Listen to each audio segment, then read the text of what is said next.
Hello guys, my self Mithilesh Kumar, founder of education G online education portal. बहुत समय से इंतजार था आपको कि आयुष का काउंसलिंग कब से स्टार्ट होगा ऑल इंडिया का। फाइनली ऑफिशियली अनाउंस कर दिया गया है ऑल इंडिया का। आयुर्वेदिक में बीएमएस में एडमिशन के लिए, बीएचएमएस में एडमिशन के लिए और यूनानी में एडमिशन के लिए और सारे आयुष के कोर्सेज में एडमिशन के ऑल इंडिया का काउंसलिंग का शेड्यूल अनाउंस हो गया है। हाँ, हम लोग देखेंगे इस वीडियो में कि कौन कौन यूनिवर्सिटीज़ में एडमिशन के लिए हम लोग एलिजिबल है, हमें क्या फीस का रजिस्ट्रेशन अमाउंट पे करना है और हमें किस तरह से काउंसलिंग में पार्टिसिपेट करना है। आपके सारे डाउट इस वीडियो में क्लियर हो जाएंगे। अगर फिर भी आपको कोई रह जाता है क्वेश्चन तो आप हमारे एक्सपर्ट से भी पूछ सकते हैं। अगर बात कर ले कि रजिस्ट्रेशन कब से कर सकते हैं आयुष काउंसलिंग के लिए, तो 29 जनवरी 2022 से 2 फरवरी 2022 तक आप रजिस्ट्रेशन कर सकते हैं।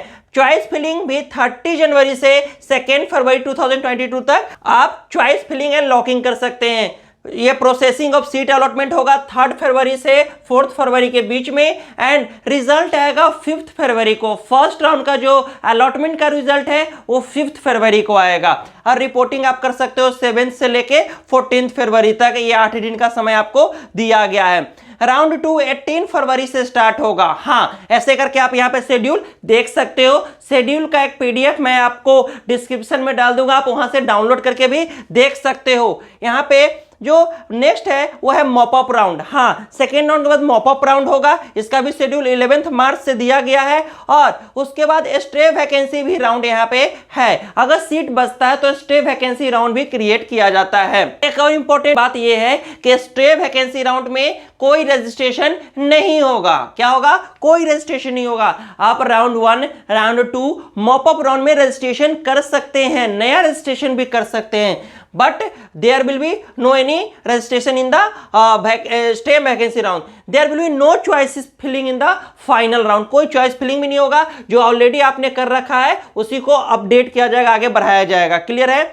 और जो अभी लास्ट अगर बात कर ले तो 26 से 31 मार्च तक इसका चलेगा, मतलब लंबा समय तक काउंसलिंग चलेगा। इसी बीच में ऑल स्टेट का भी स्टार्ट हो जाएगा, उसको भी हम अपडेट आपको करेंगे और बताएंगे कि कौन बेस्ट कॉलेज है आपके रैंक पे। अब देखते हैं कि कौन कौन स्टूडेंट एलिजिबल है जो अभी आयुष का काउंसलिंग ऑल इंडिया का स्टार्ट हुआ है।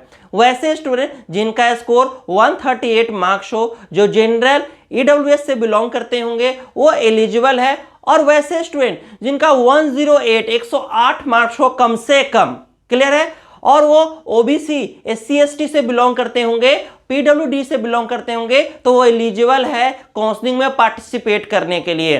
अब देख लेते हैं कि इसमें कौन कौन कैटेगरी के सीट्स आएंगे, किन के लिए कितने नंबर ऑफ सीट्स आएंगे। जैसे पहला बात यह है कि जो 15% सीट्स ऑल इंडिया का सारे स्टेट से 15%, जैसे एमबीबीएस में होता है वैसे आयुष में भी होता है, गवर्नमेंट सीट्स जो है वो आ जाएगा ऑल इंडिया के कोटा में। जैसे मान लेते हैं एक यूपी में गवर्नमेंट कॉलेज है कोई, अगर 100 सीट है उसका तो 15 सीट कहां चला जाएगा? ऑल इंडिया का काउंसलिंग में अभी। और जो 85 सीट रहेगा वो कहां रहेगा? यूपी के स्टेट में ही रहेगा काउंसलिंग के लिए। उसके बाद 100% सीट बीएचयू का रहेगा। यहाँ पे इस काउंसलिंग में 100% सीट बीएचयू का बहुत क्रेज होता है बीएमएस के लिए। अगर मेरे से पूछोगे तो मस्त कॉलेज है, टॉप कॉलेज है, इसमें हम लोग फोकस कर सकते हैं एडमिशन के लिए।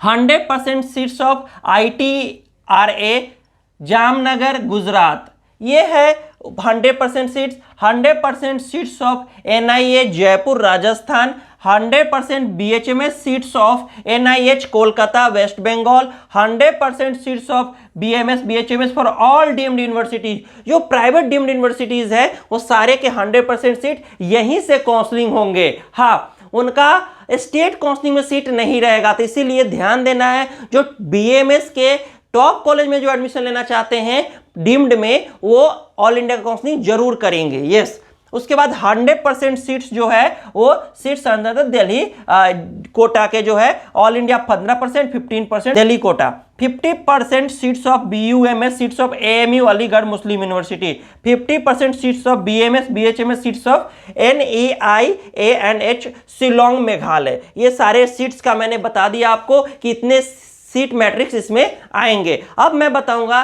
कि आपको कितना रजिस्ट्रेशन फीस अमाउंट पे करना है। यस, रजिस्ट्रेशन अमाउंट आपको क्या फीस पे करना है। अगर रजिस्ट्रेशन अमाउंट की बात कर ले यहाँ पे तो दो तरह के आपका रजिस्ट्रेशन अमाउंट पे करना है। एक है रजिस्ट्रेशन का जो नॉन रिफंडेबल होगा, एक होगा रिफंडेबल सिक्योरिटी, वो भी करना है। अगर बात कर ले कि रजिस्ट्रेशन अमाउंट जो नॉन रिफंडेबल होगा वो 1000 पे करना है आपको, जो सेंट्रल यूनिवर्सिटी में, नेशनल यूनिवर्सिटी में जो जनरल EWS और OBC कैंडिडेट हो उसको 1000, 500 रुपीज जो SC ST PWD स्टूडेंट हो, और 5000 रुपया जो डीम्ड यूनिवर्सिटी में पार्टिसिपेट करना चाहते हैं, जो डीम्ड में करना चाहते हैं उनको 5000 का पेमेंट करना है। अब रजिस्ट्रेशन अमाउंट की बात करते हैं, रिफंडेबल अमाउंट की बात करते हैं, तो जो ऑल इंडिया में जो सीट लेना चाहते हैं उनको 10,000 रुपीज का पेमेंट करना पड़ेगा, और SC ST को 10,000 को SC ST को भी करना पड़ेगा। और जो लेना चाहते हैं डीम्ड यूनिवर्सिटीज में जो उसको लिए 50,000 रुपया का पेमेंट करना पड़ेगा। तो एग्जांपल बता दे, जो स्टूडेंट ऑल इंडिया में पार्टिसिपेट करना चाहे उनको टोटल पेमेंट कितना हो गया, 50,000 रुपया प्लस 5,000 रुपया, 55,000 रुपया का उनको पेमेंट करना पड़ेगा। क्लियर है? तो ये सारा बात रहा पेमेंट का, रजिस्ट्रेशन का। अब आगे देख लेते हैं कि काउंसलिंग आपको कैसे कैसे करना है। थोड़ा सा मैं आपको ये बता दूं कि कैसे कैसे काउंसलिंग करना है। यस डियर स्टूडेंट, सबसे पहले आपको रजिस्ट्रेशन पेमेंट करना है और आपको लॉकिंग चॉइस फिलिंग कर देना है, सारा चॉइस फिलिंग को लॉक कर देना है। पहला है कि राउंड 1 में जब सीट अलॉटेड होगा तो अगर आप यस करते हैं तो report to the allotted institute, complete the admission procedure. Clear है? अगर आप नो करते हैं तो फ्री एग्जिट, आप यहां से निकल सकते हैं। अगर नो कर देते हैं तो after the round 1 ends fresh registration is eligible, you are eligible for the second round of registration, और रजिस्ट्रेशन करने की आपको जरूरत नहीं पड़ेगा। अगर आप यहाँ पे आपका अलॉटेड होता है और आप सेकेंड राउंड में पार्टिसिपेट करना चाहते हैं तो आपको newly added seats anticipated vacancies आपको आ जाएगा, और यहाँ पे नो अगर नहीं करते हैं तो continue to the study in the allotted institute, अगर नहीं करते हैं तो यहाँ पे कर सकते हैं। उसके बाद अगर आप कहते हैं कि राउंड 2 में मुझे पार्टिसिपेट करना है तो आप एक्सरसाइज फ्रेश चॉइसेस को भी फिल कर सकते हैं। हाँ, और अगर आप चाहेंगे तो उस चॉइसेस को अपडेट भी कर सकते हैं। इस तरह से ये फ्लो चार्ट दिया हुआ है, इसको आप देख लेंगे ध्यानपूर्वक कैसे करना है। अगर फिर भी कोई डाउट रहता है तो आप हमारे एक्सपर्ट से भी बात कर सकते हैं। क्लियर है? होप सो कि वीडियोस अच्छे लग रहे हैं आपको। मिलते हैं अगले वीडियो में। Bye, take care, see you again.